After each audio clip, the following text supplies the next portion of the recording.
A baseball is a ball used in the sport of the same name, baseball. The ball features a rubber or cork center, wrapped in yarn, and covered, in the words of the official baseball rules, with 2 strips of white horsehide or cowhide, tightly stitched together. It is 9.00-9.25 inches in circumference, and masses from 5.00 to 5.25 ounces. The yarn or string used to wrap the baseball can be up to 1 mile in length. Some are wrapped in a plastic-like covering. A significant characteristic of the baseball is the stitching that holds together the covering of the ball. After a ball has been pitched, these raised stitches act like wings on a plane, catching the wind and causing the ball to swerve slightly on its way to the catcher. Whether the ball swerves to the right, to the left, downward, or a combination thereof, and whether it swerves sharply or gradually,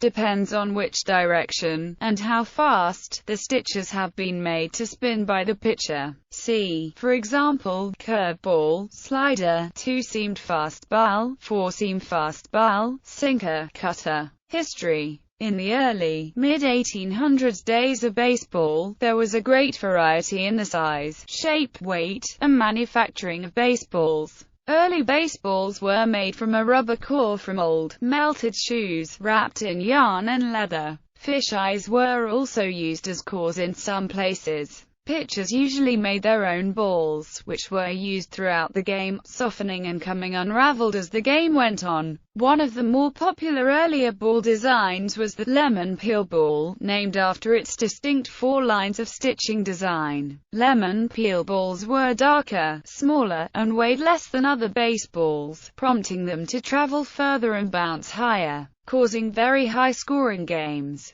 In the mid-1850s, teams in New York met in an attempt to standardize the baseball. They decided to regulate baseballs to weighing between 5.5-6 oz and having a circumference of 8 to 11 inches. There were still many variations of baseballs since they were completely handmade. Balls with more rubber and a tighter winding went further and faster, and balls with less rubber and a looser winding did not travel as far or fast. This is generally true for all baseballs. Teams often used this knowledge to their advantage, as players from the team usually manufactured their own baseballs to use in games. There is no agreement on who invented the commonplace figure-8 stitching on baseballs. Some historians say that it was invented by Ellis Drake, a shoemaker's son, to make the cover stronger and more durable. Others say it was invented by Colonel William A. Cutler and sold to William Harwood in 1858. Harwood built a factory in Natick, Massachusetts, and was the first to popularize and mass-produce baseballs with the figure-8 design. In 1876, the National League was created, and standard rules and regulations were put in place. A.G. Spaulding, a well-known baseball pitcher who made his own balls, convinced the NI to adopt his ball as the official baseball for the NI. It remained that way for 100 years. In 1910, the cork core ball was introduced.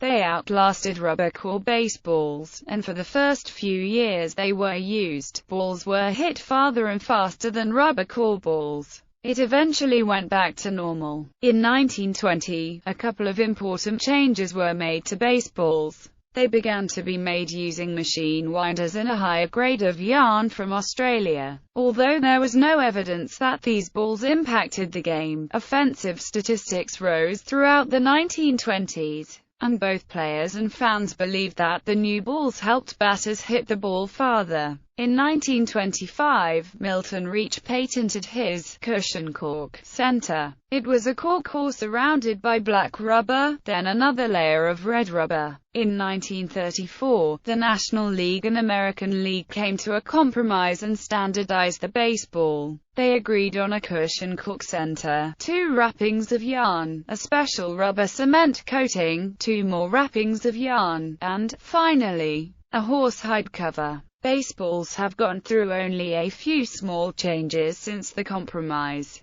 During World War II, the U.S. banned the use of rubber for non-war related goods, including for baseballs. So in 1943, instead of using rubber, baseballs were made with rubber-like shells of boleta, a substance obtained from a particular type of tropical tree, that was also used in golf balls. Hitting declined a lot in 1943. The introduction of synthetic rubber in 1944 resulted in baseballs returning to normal. In 1974, baseballs covers were switched from horsehide to cowhide. In 1976, MLB stopped using Spalding for manufacturing their baseballs and started using Rawlings. Overview. Cushioned wood cores were patented in the late 19th century by sports equipment manufacturer Spalding, the company founded by former baseball star A.G. Spalding. In recent years, various synthetic materials have been used to create baseballs. However, they are generally considered lower quality, and are not used in the major leagues. Using different types of materials affects the performance of the baseball. Generally, a tighter wound baseball will leave the bat faster and fly farther.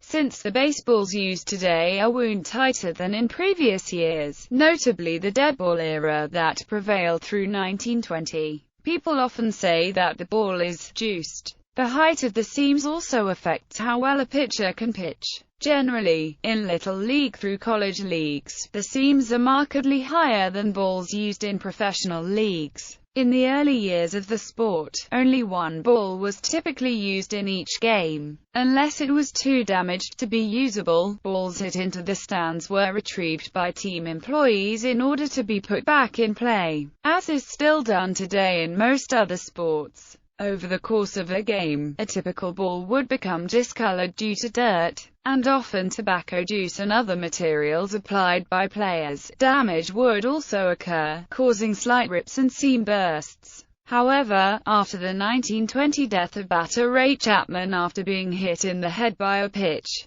perhaps due to his difficulty in seeing the ball during twilight, an effort was made to replace dirty or worn baseballs. In 1909, sports magnate and former player Alfred J. Reach patented the ivory-scented ivory nut in Panama and suggested it might be even better in a baseball than cork. However, Philadelphia Athletics president Benjamin F. Shiba, who had invented and patented the cork-scented ball, commented, "I look for the leagues to adopt an ivory nut baseball just as soon as they adopt a ferro-concrete bat and a base studded with steel spikes." Both leagues adopted Shib's cork-scented ball in 1910. The official Major League ball is made by Rawlings, which produces the stitched balls in Costa Rica. Attempts to automate the manufacturing process were never entirely successful, leading to the continued use of handmade balls. The raw materials are imported from the United States, assembled into baseballs and shipped back. Throughout the 20th century, Major League Baseball used two technically identical but differently marked balls.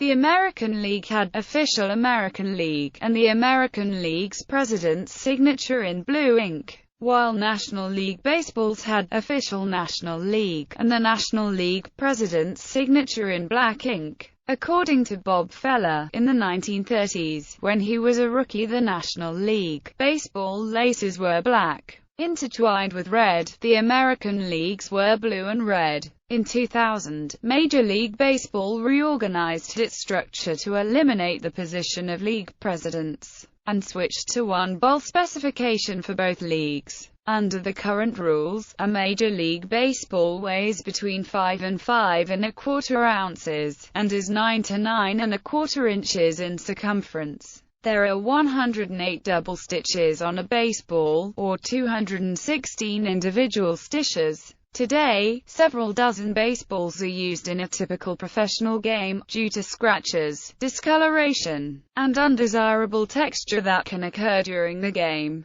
Balls hit out of the park for momentous occasions are often requested to be returned by the fan who catches it, or donated freely by the fan. Usually, the player will give the fan an autographed bat or other autographed items in exchange for the special ball. Every team in Major League Baseball uses baseball rubbing mud in which to rub their balls before their pitchers use them in games. Famous baseballs. There are several historic instances of people catching or attempting to catch baseballs. The ball that Mark McGwire hit for his 70th home run of the 1998 baseball season, then setting a new record, was sold by a fan to Todd McFarlane for $3.2 million at auction. Larry Ellison, not to be confused with the software entrepreneur of the same name, famously retrieved both Barry Bonds' 660th and 661st home runs. Steve Bartman interfered with a play while attempting to catch a foul ball,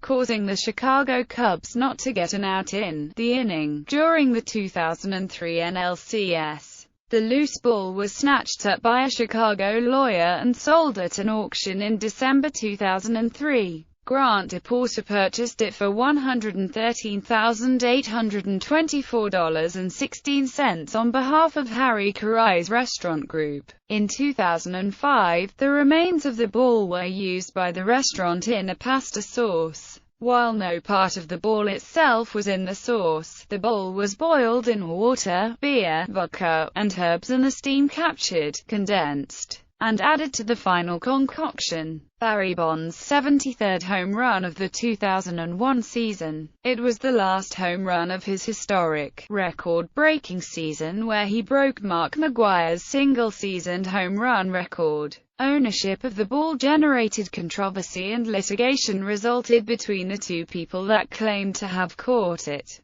The story was made into a documentary, Up for Grabs. It was sold in auction to Todd McFarlane for $450,000. Barry Bonds' record-breaking 756th home run, beating Hank Aaron's record, caught by a New York Mets fan in 2007. It was later sold at an online auction for more than $750,000 to Mark Ecko, a New York fashion designer. Derek Jeter's 3,000th hit, a home run, was caught by a New York Yankees fan who gave the ball back to the Yankees and was rewarded with about $70,000 worth of gifts and memorabilia. Roger Maris's 61st single-season home run was caught barehanded by a truck driver. The ball was sold at the price of $5,000. Other famous baseballs. Babe Ruth's home run in the 1933 MLB All-Star Game sold for over $800,000.